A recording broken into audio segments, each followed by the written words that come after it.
IPS തലപ്പത്ത് വീണ്ടും അഴിച്ചുപണിയുമായി UDF സർക്കാർ. പുട്ട വിമലാദിത്യയെ ഉത്തരമേഖല IG-ആയി നിയമിച്ചു. ഓപ്പറേഷൻ തൂഫാൻ നോഡൽ ഓഫീസർ കൂടിയാണ് വിമലാദിത്യ. കഴിഞ്ഞ ദിവസം തൃശൂർ റേഞ്ച് DIG-ആയി നിയമിതനായ K. കാർത്തികിന് കണ്ണൂർ റേഞ്ച് DIG-ആയി വീണ്ടും നിയമനം നൽകി. UDF സർക്കാർ അധികാരത്തിൽ വന്നതിന് പിന്നാലെ തലങ്ങും വിലങ്ങും സ്ഥലം മാറ്റങ്ങളാണ്. ആദ്യം IAS തലപ്പത്തും പിന്നീട് IPS തലപ്പത്തും അഴിച്ചുപണികൾ നടത്തിയിരുന്നു.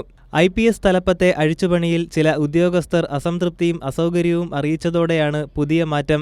തിരുവനന്തപുരം കമ്മീഷണറായിരുന്ന K. കാർത്തികിനെ നേരത്തെ തൃശൂർ റേഞ്ച് DIG-ആയി മാറ്റിയെങ്കിലും അദ്ദേഹം അസൗകര്യം അറിയിക്കുകയായിരുന്നു. തുടർന്നാണ് കണ്ണൂർ റേഞ്ച് DIG-ആയി പുതിയ നിയമനം. T. നാരായണനാണ് Thrissur range DIG.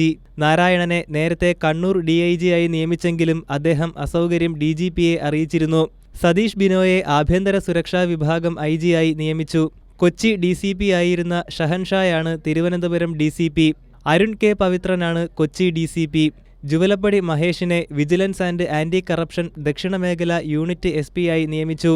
Kottayam ACP ആയിരുന്ന ഷാഹുൽ ഹമീദാണ് സാമ്പത്തിക കുറ്റകൃത്യ വിഭാഗം SP. പാലക്കാട് മുൻ SP അജിത് കുമാർ ടെലകോം വിഭാഗത്തിൽ SP-ആകും. കോഴിക്കോട് ക്രൈംബ്രാഞ്ച് SP-ആയ MP മോഹനചന്ദ്രൻ നായരെ മലപ്പുറം ക്രൈംബ്രാഞ്ച് SP-ആയി മാറ്റി നിയമിച്ചു. അധ്യയന വർഷം ഉൾപ്പെടെ ആരംഭിച്ചതിന് പിന്നാലെ വരുന്ന സ്ഥലം മാറ്റങ്ങളിൽ കുടുംബമായി താമസിക്കുന്ന ഉദ്യോഗസ്ഥർക്കിടയിൽ അതൃപ്തി പുകയുകയാണ്. കൈരളി ന്യൂസ്, തിരുവനന്തപുരം.